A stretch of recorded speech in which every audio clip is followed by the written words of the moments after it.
Hi, hello, welcome back. If you're new here, my name is Maddie. I like to read books, that's about it. And for today, I'm going to be trying for the first time ever swapping my phone screen time with reading. I've done a few other reading challenges on here, but I have yet to do this one, which I feel like is a popular challenge on BookTube. So I'm going to be using my screen time from yesterday, which was 6 hours and 7 minutes, which is not great.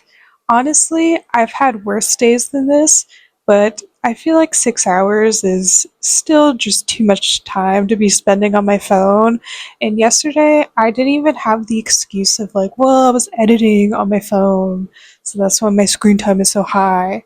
I wasn't editing yesterday. I was just doom scrolling the whole time. So, anyways, I'm not going to be doing that today. Today I'm going to be reading, so I have about 6 hours worth of reading to get done today. And the book that I'm going to be reading today is The Reappearance of Rachel Price. I have this on my Kindle. I'm borrowing it from my library, and I have 2 days left on my hold for it, so I gotta read it now. I have read A Good Girl's Guide to Murder series, and I really enjoyed the trilogy, so I'm really excited to read this book because the premise of it sounds really interesting and I feel like I've heard good reviews on it, so I am excited to read it. Basically, it follows the main character Belle, who has lived her whole life in the shadow of her mom's mysterious disappearance. 16 years ago, her mother, Rachel Price, vanished, and young Belle was the only witness to it, but she has no memory of it. But the case is dredged up from the past when the Price family agrees to a true crime documentary. Belle can't wait for the filming to end and life to go back to normal, but the impossible happens. Rachel Price reappears, and life will never be normal again. With the cameras rolling, Belle must uncover the truth about her mother and find out why Rachel Price really came back from the dead. So, like I said, it sounds super interesting. It sounds like I could definitely read it in one sitting if I really wanted to. Typical time to read this book is 8 hours and 49 minutes, and it's 441 pages. So we'll see how far along I get into this book with my 6 hours of reading time that I have to get done today. So let's get to it.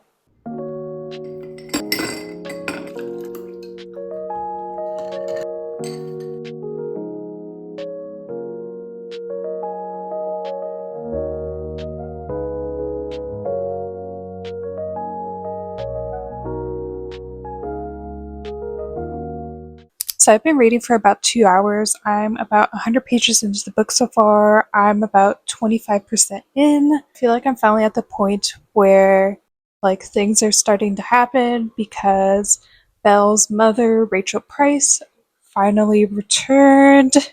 But to take it back to the beginning, I really love the setup of this book. I love how they were part of this documentary where the documentary was obviously all about Rachel Price, but also really about Belle and her family as well. And I don't know, just that whole documentary process was a super interesting way to incorporate all the details about Rachel Price and her disappearance, but also just a unique way to set up and describe Belle's really complicated feelings that she had about Rachel's disappearance, because 16 years ago Rachel and Belle disappeared from the mall, and Belle was eventually found in Rachel's car at some park, and she was just abandoned there, and Rachel was nowhere to be found. So Belle feels B, because she was 2 years old when Rachel disappeared, she doesn't feel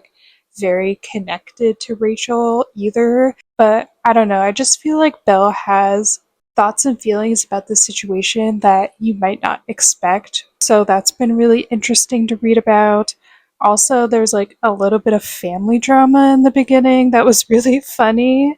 And I don't know, I'm just interested to see how the rest of the family plays into the story, because obviously I think that maybe one of them is hiding something, maybe one of them is not telling fully about something. So just interested to see if that ends up playing out further along in the story. But like I said, I'm at the part where Rachel was found again. She was actually found by Belle, which is wild. And Belle obviously feels very complicated about Rachel being home now because Belle just feels not very trusting of Rachel. I don't know, she just is very doubtful of Rachel's story about how she was kidnapped and like essentially kept in a basement for like 16 years by this guy who let her loose randomly one day and she like walked 8 hours home. So Belle just like doesn't fully believe that story, even though she hasn't like flat out said it, but she definitely has a lot of doubt about Rachel and her story. And it doesn't help that Rachel had a small discrepancy in her recounting of events when she told it to Belle, and she told a slightly different version to Belle's father, Charlie. Obviously, Belle thinks that Rachel's hiding something, maybe not telling something fully. So, once again, very interested to see how that plays out because I feel like right now it's very much set up that Rachel is hiding something, which she very well may be, but who knows? Maybe the story will turn upside down on itself later on and everything will change. But I just have to keep on reading. So, like I said, I've been reading for about 2 hours. I have about 4 hours left of reading. It says I have 4 hours and 30 minutes left of the book, so I could very well finish this book during this whole challenge of swapping my screen time for reading time, which would be pretty nice if I could do that. So we'll see how close I can get to it.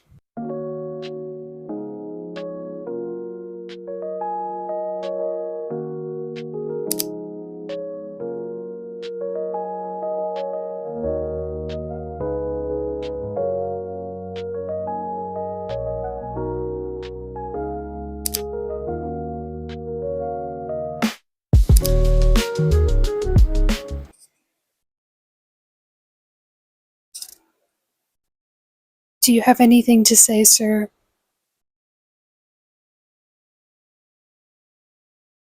Lots of thoughts. Can I just squeeze in? I need to squeeze in, okay? Here, let me just sit here. I feel like the camera might be cutting off my head. Okay. No, you can stay. You don't have to get off the bed. Oh my god. Okay. I just finished the reappearance of Rachel Price on my Kindle. I actually ended up reading more than 6 hours. When I hit the 6 hour point, I still had about an hour left of the book to read, so I actually read for a total of 7 hours today, which is good for me, I guess. 7 hours less on my phone. And I'm going to give my final thoughts on the book.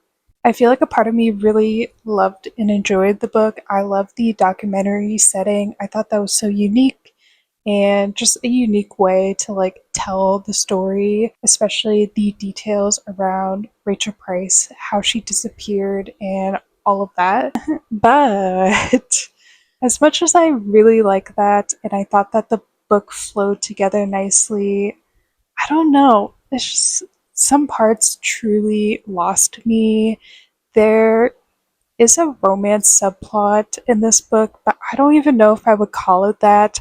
Truly, I don't understand the purpose of that.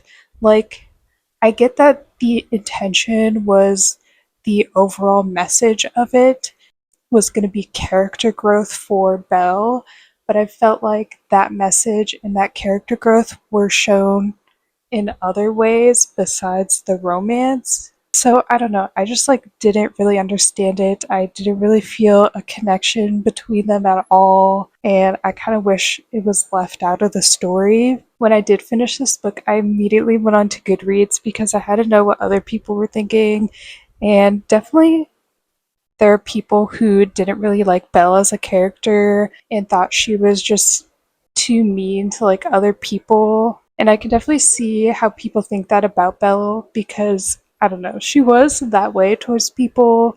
But I don't know, personally, I didn't find her that annoying. I don't know. I feel like a lot of the situations that she was in and a lot of the characters that were interacting with each other, like, yeah, I would probably act that way too if I were you. But yeah, I also feel like during the story, the documentary part like randomly died off in the book and wasn't really addressed until like the end. And I was like, wait, weren't we all filming a documentary here? Like, what is going on? Yes, they were filming some things for it, but it wasn't like the main thing, if that makes sense. So I don't know. It's like, where's the rest of the crew? And what are they all doing? Are they just like hanging around doing nothing for like the past week? Because that's how it felt like when we got to a certain point of the book where the documentary just like died off. Also, I will say, not that I like take points down for this, but I did know how it was going to end. I guessed it pretty early on. And I feel like for the amount of books that I read and all the genres that I read, I feel like it's really hard to do like a true plot twist that I personally won't get. And I feel like the main hard hitting plot twist in this book I guessed really early on, which I know exactly where in the beginning of the book where I was like, oh, okay, that's gonna be it. But I'm not gonna say it because it would be a big spoiler. Let's just say, trust me, I did guess like the plot twist at the end, and I guess what I think is the big, hard hitting plot twist at the end of this book. Like I said, I don't really necessarily take off points for guessing plot twists because I feel like it's really hard to actually get me with the plot twist nowadays, but I just wanted to put it out there. Also, about the ending, I felt like, I don't know, it was just so unrealistic to me how everything turned out and I can't even talk about it because it'd be like a big spoiler, but to me it just felt so unrealistic. And this is coming from somebody who reads YA mystery thrillers, and I do suspend my disbeliefs a lot for those books.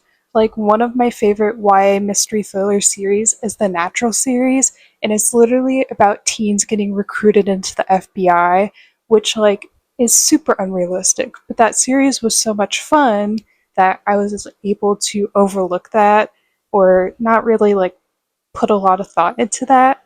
But I don't know, just something about the ending was so unrealistic to me.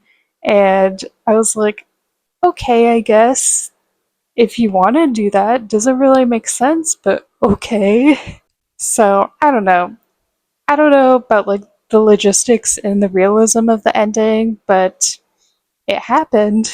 I think for my final rating, I'm going to give it like a 3.5 star. I don't know. A part of me really liked it. A part of me thought it was meh. I like the documentary style of it in the beginning. I kind of wish they did more with that throughout the book consistently. I wish the romance subplot was removed ultimately. And yeah, I wish the ending was like a little bit different. But overall, I still had fun reading it, and I literally read it in like a day. So part of me really enjoyed it, and I thought it flowed all nicely together.